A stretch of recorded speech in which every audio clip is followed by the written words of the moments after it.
بسم اللہ الرحمن الرحیم۔ آج جمعۃ المبارک کے موقع پر جس موضوع پر بیان چل رہا تھا اس میں ایک بات آئی تھی مختصر سی، تو ابھی میں اس موقع پر اس کی مزید تھوڑی سی وضاحت کر دیتا ہوں۔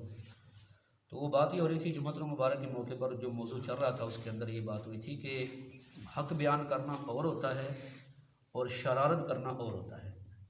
ٹھیک ہے، حق بیان کرنا اور ہوتا ہے، شرارت کرنا اور ہوتا ہے۔ حق تو یہ ہے نا کہ بھئی آپ اللہ کا فرمان، پیغمبر صلی اللہ علیہ وسلم کا فرمان، دین کے وہ مسائل جس کی لوگوں کو ضرورت ہے وہ ان کے سامنے بیان کریں، کسی کو اچھا لگے یا برا لگے اس چیز کی پرواہ نہ کریں اور آپ بیان کر دیں۔ یہ ہے حق بیان کرنا۔ جیسے رسول اللہ صلی اللہ علیہ وسلم نے فرمایا لا تخف فی اللہ لومۃ لائم، کہ اللہ تعالیٰ کے معاملے میں کسی ملامت کرنے والے کی ملامت کی پرواہ نہ کرو۔ جی، اللہ کے معاملے سے مراد شریعت کا معاملہ ہے، کیونکہ جتنی بھی شریعت ہے تو وہ اللہ پاک کی نازل کردہ ہے، تو اس کی کچھ وضاحت نبی صلی اللہ علیہ وسلم نے کر دی ہے اور کچھ جو فقہاء ہیں، ائمہ ہیں، حضرات ہیں، انہوں نے اس کی وضاحت کر دی ہے، تو اس میں کسی کی پرواہ نہ کرو۔ ٹھیک ہے جی، تو یہ ہے حق بیان کرنا، یہ حق بیان کرنا۔ اور شرارت کیا ہے؟ شرارت یہ ہے کہ بندہ ایسی چیزیں لوگوں کے سامنے لائے، ایسے مسائل لوگوں کے سامنے لائے، ایسے باتیں لوگوں کے سامنے بیان کرے جو ان کی عقل سے ماوراء ہوں، جی، جس سے لوگوں کے درمیان فتنہ انگیزی پیدا کرنا مقصود ہو، انتشار پیدا کرنا مقصود ہو، یا مقدس شخصیات کے خلاف نفرت پھیلانا مقصود ہو، یہ شرارت ہوتی ہے۔ ٹھیک ہے، اور اس کی اجازت نہیں ہے، اس کی اجازت نہیں ہے، کیونکہ رسول پاک صلی اللہ علیہ وسلم نے بھی ہمیں یہی تعلیمات دی ہیں، اور آپ صلی اللہ علیہ وسلم کا یہ فرمان ہے کہ جو معاملات جب نااہلوں کے سپرد ہو جائیں گے نا، پھر قیامت کا انتظار کرو۔ تو یہ نااہل لوگ ہیں کہ جو شرارت کرتے ہیں، امت کے درمیان انتشار پیدا کرتے ہیں، افتراق پیدا کرتے ہیں، امت کے درمیان ایسے مسائل کو لے کر آتے ہیں جس سے مزید امت کے اندر الجھنیں پیدا ہوں، امت کے ذہن منتشر ہوں، اور اس کو نام کیا دیا جاتا ہے، ہم حق بیان کر رہے ہیں۔ ہم کیا کر رہے ہیں؟ حق بیان کر رہے ہیں۔ تو اس لیے میرے مسلمان بھائیوں، ایسے ہر دور میں ایسے لوگ رہے ہیں کہ جنہوں نے امت کو جوڑنے کے بجائے توڑنے کی کوشش کی ہے، اور ایسے مسائل جن کو بیان کرنے میں نہ ان کا کوئی دین کا فائدہ ہے، نہ ان کو کوئی دنیا کا فائدہ ہے، اس طرح کے مسائل کو لوگوں کے سامنے لے کر آئے ہیں۔ مثال کے طور پر میں 2-4 مثالیں آپ حضرات کے سامنے دے دیتا ہوں۔ مثال کے طور پر قرآن پاک میں کچھ آیات ایسی ہیں جو دو معنی ہیں، جن کے دو معنی مراد ہو سکتے ہیں، یہ بھی مطلب ہو سکتا ہے، یہ بھی مطلب ہو سکتا ہے، یا کوئی تیسرا مطلب بھی ہو سکتا ہے، چوتھا مطلب بھی ہو سکتا ہے۔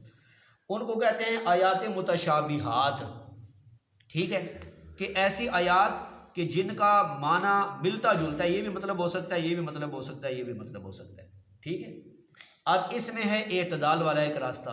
اعتدال والا راستہ یہ ہے کہ بھئی ان کے معنی اور مفہوم کو اللہ کے حوالے کر دیا جائے کہ یقینی معنی اس کا اللہ ہی کو معلوم ہے جی۔ جیسے کہ قرآن پاک میں بھی اللہ تعالیٰ خود ارشاد فرماتے ہیں کہ جو اہل علم ہوتے ہیں تو وہ یہی کہتے ہیں کہ بھئی اس کا جو معنی اور مفہوم ہے جو بھی ہے وہ برحق ہے، لیکن جانتے اللہ ہی ہیں۔ ٹھیک ہے، جانتے اللہ ہی ہیں۔ ہاں، احتمالی معنی بیان کرنے میں حرج نہیں ہے، ابھی اس کا یہ معنی ہو سکتا ہے لیکن اس پر اصرار نہیں ہے کہ بندہ اس پر اصرار کرنا، نہیں یہی معنی ہے، یہی معنی ہے، نہیں سمجھا۔ مثال کے طور پر فرمایا کہ بھئی اللہ عرش پر مستوی ہو گئے ہیں، اللہ عرش پر مستوی ہو گئے۔ اب لوگوں نے کہا نہیں جی اللہ عرش پر بیٹھ گئے ہیں، بس اس کا یہی معنی ہے، جو اس کو نہ مانے وہ گمراہ ہے، بس اس پر اصرار ڈٹ گیا۔ بھئی اب اس میں آپ لوگوں کو کیا بتانا چاہتے ہیں، اس میں کیا فائدہ کیا لوگوں کا؟ اس پر گمراہی کے فتوے لگ رہے ہیں، اس کے اوپر بڑے بڑے کلپ ریکارڈ ہو رہے ہیں، اس کے اوپر جناب والا باقاعدہ بحث اور مباحثے کا ایک میدان قائم کر دیا گیا ہے جی۔ اللہ عرش پر بیٹھ گئے ہیں، اللہ عرش پر، اللہ ہر جگہ نہیں ہے۔ حالانکہ یہ تو بے وقوفی ہے کہ ایک آیت کو مان لو دوسرے کو چھوڑ دو، حالانکہ یہ بھی اللہ قرآن میں نہیں فرماتے وَهُوَ اللَّهُ فِي السَّمَاءِ وَفِي الْأَرْضِ، اللہ آسمان میں بھی ہے زمین میں بھی ہے۔ اب اس کو کہاں کرو گے؟ اس کو نہیں سمجھے، اس کو آیت کو کہاں رکھو گے کہ اللہ تعالیٰ قرآن پاک میں فرماتے ہیں وَهُوَ مَعَكُمْ أَيْنَمَا كُنتُمْ، تم جہاں بھی ہو اللہ تمہارے ساتھ ہے۔ نہیں سمجھ آئی؟ تو معلوم ہوا کہ تمہارا یہ کہنا جی عرش پر اللہ بیٹھ گئے اس پر ڈٹ جانا یہ غلط ہے، نہیں سمجھ آئی؟ ہاں، احتمالی معنی بیان کر دو بھی یہ مطلب ہو سکتا ہے، یہ بھی مطلب، جیسے علماء نے بیان کر دیے بھئی اللہ عرش پر مستوی ہو گئے، مطلب اللہ کا حکم نافذ ہو گیا، اللہ کا حکم جاری ہو گیا، نہیں سمجھے؟ یہ احتمالی معنی ہے، لیکن ہمارے علماء نے اصرار نہیں کیا اس پر یہ اصرار ہے، نہیں۔ تو یہ میرے پھر کہتے کیا ہیں، ویسے جی حق بیان کرنا ہے، ہمیں جو مرضی ہو جائے، نہیں سمجھ آئے، ہم نے حق بیان کرنا بے شک جو بھی ہو جائے۔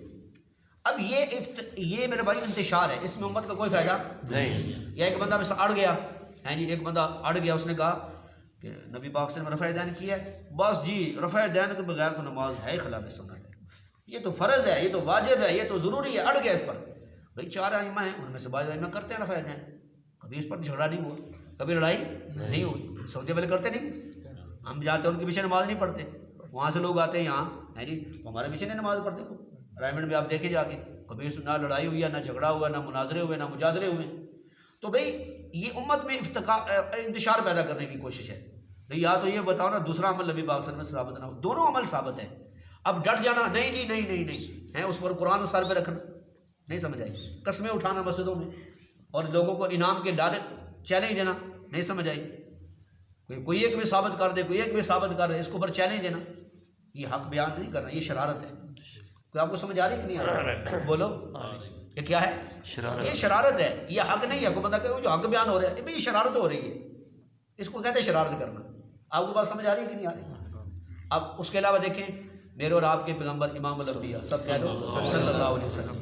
اچھا بعض آپ سے اعمال ایسے منقول ہیں کہ جو نبی صلی اللہ علیہ وسلم کی خصوصیت کہلاتے ہیں، نہیں سمجھ آئی؟ جو کام پیغمبر صلی اللہ علیہ وسلم کی خصوصیات کے اندر آ جاتے ہیں نا، اللہ کے نبی علیہ السلام کی خصوصیات کے اندر آ جاتے ہوں، وہ امت کے لیے نہیں ہوتے، وہ کہتے ہیں یار یہ پیغمبر کی خصوصیت ہے۔ ایسے بہت سارے اعمال ہیں، مثال کے طور پر ہمارے پیارے نبی صلی اللہ علیہ وسلم نے 11 شادیاں فرمائی ہیں، یہ نبی صلی اللہ علیہ وسلم کی خصوصیت ہے، امت کے لیے 4 کی اجازت ہے، یہ سمجھ آئے؟ تو اب کو بندہ انتشار پیدا کرنے کے لیے کہنا شروع کر دے کہ جی نبی تو ہمارے لیے نمونہ ہے، لقد کان لکم فی رسول اللہ اسوۃ حسنہ، آیتیں پڑھے ہیں، اللہ کے نبی تمہارے لیے ان کی زندگی میں بہترین نمونہ ہے، قل اطیعوا اللہ واطیعوا الرسول، اطاعت کرو اللہ کی، اللہ کے رسول صلی اللہ علیہ وسلم کی، اس طرح کی آیتیں پڑھے جس میں نبی پاک صلی اللہ علیہ وسلم کی اطاعت کا حکم ہے، سنت کا حکم ہے، حضور پاک کے نقش قدم پر چلنے کا حکم، اور پھر یہ کہ جی دیکھو جی حضور پاک نے تو 11 شادیاں کی ہیں، نہیں سمجھ آئی؟ اور پھر ڈٹ جائے اور یہ کہ میں حق بیان کرنا ہے، میرا کچھ کوئی نہیں بگاڑ سکتا، نہیں سمجھ آئی؟ تو آپ کہیں گے یہ شرارتی ہے، یہ کیا ہے؟ شرارتی ہے، یہ شرارتی ہے۔ قرآن پڑھ تو صحیح نا، اللہ خود فرماتے ہیں نبی یہ آپ کے لیے خاص ہے، دوسروں کے خالصۃ اللہ کا من دون المؤمنین، یہ آپ کے لیے اور ایمان والوں کے لیے یہ نہیں ہے، ان کے لیے وہ ہے جو سورہ نساء میں بیان ہوئے 4 تک۔ تو بات سمجھا رہی ہے کہ نہیں آ رہی؟ یہ 2 چند مثالوں سے میں سمجھانا چاہتا ہوں کہ حق اور ہوتا ہے، شرارت اور ہوتی ہے۔ اب یہ شرارت ہو رہی ہے، نہیں سمجھ آئی؟ شرارت بھی ہو رہی ہے اور ان آیات اور حدیثوں کا مطلب بھی غلط بیان ہو رہا ہے۔ خارجیوں نے کہا تھا نا جب ان الحکم الا للہ، حکم صرف اللہ کے، ہم نہیں مانتے نا، انہوں نے کہا نہ سیدنا علی رضی اللہ کو مانتے ہیں، نہ عبداللہ بن زبیر کو مانتے ہیں، نہ سیدنا امیر معاویہ، کسی کو بھی نہیں مانتے، ہم تو صرف اللہ کا حکم مانتے ہیں۔ تو اس وقت سیدنا علی رضی اللہ تعالیٰ نے ان کا جواب دیا تھا، وہ بڑا جامع جواب ہے جی۔ تو سیدنا علی نے فرمایا تھا کلمہ تو حق ہے لیکن اس کا مطلب غلط لیا جا رہا ہے، مراد اس کی باطل لی جا رہی ہے۔ تو اس سے میرے مسلمان بھائیوں اس طرح کی آیتیں پڑھ کے یہ کہنا جی حضور پاک علیہ الصلوۃ والسلام جو ہے نا تو ہمارے لیے نمونہ ہیں، تو لہٰذا آپ نے تو شادیاں کی ہیں 11 تھی، تو ہمارے لیے بھی حکم ہونا چاہیے، امتی کے لیے بھی ہونا چاہیے۔ اب کہیں گے یہ حق نہیں بیان کرے، کیا کر رہے ہیں؟ شرارت کر رہے ہیں، ٹھیک ہے۔ یا مثال کے طور پر بعض صحابہ کرام کو لے لیں، پھر آگے تابعین، تبع تابعین، فقہاء کرام، ان کے کسی بات کو لے لینا یا کسی واقعے کو لے لینا جس کا پس منظر اور ہے، کس موقع پر وہ انہوں نے جملہ بولا، کس کے لیے بولا جی، اور سارے پس منظر کو چھوڑ کے جی تو اس کے اصل مفہوم اور مراد کو چھوڑ کے اپنے ذہن کے مطابق آگے اس کی تشریح کر دینا، تو اس کو کہتے ہیں شرارت کرنا۔ یہ حق نہیں ہے، یہ کیا ہے؟ یہ شرارت ہو رہی ہے۔ مثال کے طور پر آج میں نے جمعے کے اندر بھی یہ بات کہی تھی کہ صحابہ کرام رضوان اللہ علیہ مجمعین کا آپس میں جو اختلاف ہے اس کو امت کے سامنے بیان کیا جاتا ہے، اس کو امت کے سامنے لایا جاتا ہے، اور پھر کہا جاتا ہے ہم تو حق بیان کر رہے ہیں۔ حالانکہ ہمارا عقیدہ نظریہ قرآن پاک کی روشنی میں، نبی علیہ الصلوۃ والسلام کی حدیث مبارکہ کی روشنی میں یہ ہے کہ صحابہ کرام نے جس موقع پر جو بھی قدم اٹھایا تھا اس میں دین کا فائدہ ہی مقصود تھا۔ ہم صحابہ کرام کی نیتوں پر قطعاً شک نہیں کرتے۔ کیوں شک نہیں کرتے؟ سوال اگلا کیوں شک نہیں کرتے؟ اس کو میں نے جمعے پر جواب دے دیا کہ دیکھیں اللہ پاک کو معلوم تھا نا کہ یہ سارے معاملات ہونے ہیں ان کے درمیان، معلوم تھا کہ نہیں اللہ پاک؟ لیکن ان سارے اللہ کو علم ہونے کے باوجود اللہ نے اپنے پیغمبر علیہ السلام کی زندگی کے اندر فرما دیا تھا کہ میں ان سے راضی ہوں، یہ مجھ سے راضی ہے۔ سبحان اللہ، فرما دیا تھا کہ نہیں؟ اللہ کو پتا تھا نا یہ معاملات ہوں گے، لیکن اللہ پاک نے اپنے رضا کا کیوں اعلان کیا؟ اس لیے اعلان کیا کہ ان کا ہر قدم دین کے فائدے کے لیے اٹھے گا۔ نہیں سمجھ آئی؟ ان کا ہر قدم دین کے فائدے کے لیے اٹھے گا، کہ اگر جنگیں ہوں، اگر کسی کے ساتھ اختلاف ہو اس میں بھی یہ اصول ہے، یہ قواعد ہیں، یہ ضابطے ہیں، یہ قانون ہیں، یہ بھی آگے امت کے لیے سبق بننا تھا. ٹھیک ہے. تو اب یہ اس کو اس انداز میں بیان کرنا کہ ان کی شخصیات کو مجروح کیا جائے، ان کا مقام کم کیا جائے، اور پھر کہا جائے کہ ہم حق بیان کر رہے ہیں، یہ حق نہیں، شرارت ہے. یہ کیا ہے؟ شرارت. یہ شرارت ہے. حضرات فقہاء کرام نے پورا محدثین ہیں، فقہاء کرام ہیں، انہوں نے اپنی پوری زندگی دین پر لگائی اور امت کے لیے آگے آسانیاں پیدا ہو گئی ہیں. اب دیکھو نا، ہمارا ایک عام بچہ جس نے 5 کلاسیں پڑھی ہوں، 6 کلاسیں پڑھی ہوں، اس نے وضو کا طریقہ سیکھنا ہے، نماز کا طریقہ سیکھنا ہے. ٹھیک ہے. تو وہ ہم اس کو تعلیم الاسلام دیتے ہیں، بیٹا یہ لے جاؤ اور پڑھ لو. اچھا جب وہ تعلیم الاسلام پڑھے گا نا، اس میں اس کو وضو کا طریقہ بھی آ جائے گا، غسل کا طریقہ بھی آ جائے گا، نماز کا طریقہ بھی آ جائے گا. ٹھیک ہے. موٹے موٹے مسائل دین کی بنیادی چیزیں وہ سارے سیکھ لے گا. اتنی ساری کتابیں جی نہیں سمجھ آئی تعلیم الاسلام. اب کہاں وہ بیچارہ قرآن کھولے، حدیث کی کتابیں کھولے، ایک مسئلہ ادھر سے لے، ایک مسئلہ ادھر سے لے، اس کا ذہن منتشر ہوگا نا. فقہاء نے پوری زندگی لگا کے نچوڑ نکال دیا. نہیں سمجھ آئی. تو اب شرارت کرتے ہوئے یہ کہنا، اچھا جی اب یہ بتاؤ نبی کا کلمہ پڑھتے ہو یا ابو حنیفہ کا کلمہ پڑھتے ہو؟ یہ شرارت ہے. نہیں سمجھ آئی.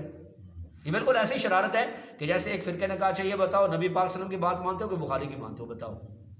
ایک فرقے نے کہا نبی کی مانتے ہو یا مسلم کی مانتے ہو؟ نبی کی مانتے ہو کہ ترمذی کی؟ ہم نے کہا یہ تمہاری شرارت ہے، یہ تم حق نہیں کہہ رہے. یہ کیا کر رہے ہو؟ شرارت کر رہے ہو، حق نہیں کہہ رہے. نہیں سمجھ آئی. جو امام بخاری کی مانتا ہے وہ نبی پاک صلی اللہ علیہ وسلم کی ہی مانتا ہے نا. نہیں سمجھ آئی. جو امام مسلم کی مانتا ہے وہ نبی پاک صلی اللہ علیہ وسلم کی مانتا ہے. تو جو اماموں کی مانتا ہے وہ کس کی مانتا ہے؟ وہ نبی پاک صلی اللہ علیہ وسلم کی مانتا ہے، کیونکہ اماموں نے مسئلے اللہ رسول کے بتائے، اپنے تو نہیں بتائے. ٹھیک ہے جی. اس طرح کی بہت ساری چیزیں ایسی ہیں جو آج اس وقت آپ کو سوشل میڈیا پہ یوٹیوب پہ ملتی ہیں. ٹھیک ہے. غلط انداز میں چیزوں کو بیان کیا جاتا ہے، کبھی داڑھی کے بارے میں، کبھی پردے کے بارے میں، کبھی برقعے کے بارے میں، کبھی اسلامی لباس کے حوالے سے جی، کبھی عبادات کے حوالے سے، اور کبھی جناب عقائد کے حوالے سے. امت کے سامنے اس طرح کی شرارتیں لوگ کرتے ہیں اور امت کے درمیان افتراق، انتشار، ہیں جی، لڑائیاں جھگڑے یہ پیدا کرتے ہیں. اور پھر ایسے نوجوان لڑکے جو ان لوگوں کو سنتے ہیں وہ بالکل ذہنی طور پر آوارہ ہو جاتے ہیں، بالکل عبادت سے ان کا کوئی تعلق ہی نہیں ہوتا. یقین کریں. اور میں آپ کو دعوے سے یہ بات کہتا ہوں، یہ بیان میں ریکارڈ بھی کروا رہا ہوں، اب یقین کریں آپ ان لوگوں کو بے شک دیکھیں کہ بڑوں کو بھی دیکھیں، جو بڑے ان کے آپ کو جو بیان کرنے والے ہیں، جتنے بھی یہ لوگ سلف صالحین سے بیزار ہیں جی، آپ دیکھیں بالکل عبادت کا شوق نہیں ہوتا. نہیں سمجھ آئی. بس ایسے جیسے قرض نہیں کسی سے لیا ہوتا تو واپس کرتے ہیں، بس فرض پڑے ہو اوکے ہیں جی. اور الحمدللہ آپ دیکھیں جن لوگوں کے دلوں میں ائمہ کی محبت ہوتی ہے، اولیاء کی محبت ہوتی ہے جی، جو لوگ حق والوں کے ساتھ ہوتے ہیں، باقی شرارت والوں کے ساتھ نہیں، الحمدللہ ان کے دلوں میں عبادت کا شوق آپ کو نظر آئے گا. ٹھیک ہے. تسبیحات کا شوق آپ کو نظر آئے گا، تلاوت قرآن کا شوق آپ کو نظر آئے گا جی، اور دیگر عبادات کا شوق ان کے دلوں میں ہوگا. لیکن یہ لوگ اللہ تعالیٰ ان کو محروم کر دیتے ہیں، اپنی عبادت سے محروم کر دیتے ہیں. تو اس وجہ سے یہ بات سمجھنے والی ہے. آج کے جو درس میں نے آپ کے سامنے یہ بات کہنی تھی کہ حق بیان کرنا اور ہوتا ہے اور شرارت کرنی اور ہوتی ہے. جن لوگوں نے حق بیان کیا نا میرے مسلمان بھائیوں، انہوں نے حق کی خاطر اپنی جانیں بھی وار دی اور آج ان کے نام زندہ ہیں. اور جنہوں نے شرارت کی اور جناب شرارت کی بنیاد پر انہوں نے امت کے اندر اختلاف در اختلاف پیدا کیا ہیں جی، تو آج وہ نام صرف کتابوں میں ملتے ہیں، ان کے کام بالکل ختم ہو چکے ہیں، کیونکہ ان کی بنیادیں غلط تھیں. اور اہل حق الحمدللہ ان کی بنیادیں مضبوط تھیں. اللہ کے فضل و کرم سے آج دیکھ لیں پوری دنیا کے اندر ان کا نام بھی الحمدللہ اور اللہ کا دین کا کام بھی پوری دنیا کے اندر وہ کر رہے ہیں. پچھلے دنوں مفتی تقی عثمانی صاحب فرما رہے تھے نا کہ اللہ کے فضل و کرم سے پوری دنیا کے اندر میں پھرا ہوں جی، اور جس خطے کے اندر بھی گیا ہوں، جس خطے کے اندر بھی الحمدللہ وہاں دارالعلوم دیوبند کے پڑھے ہوئے کوئی نہ کوئی شخصیت وہاں کام کرتے ہوئے نظر آتی ہے. اور کام کون سا؟ دنیا کا نہیں، دین کا کام. نہیں سمجھ آئی. کاروبار نہیں، تجارت نہیں، بلکہ دین کا کام کرتے ہوئے نظر آتے ہیں. یہ حق والے جو حق بیان کرتے ہیں. اللہ پاک سے دعا، اللہ پاک ہمیں اہل حق کے ساتھ وابستہ رکھے. الحمدللہ رب العالمین.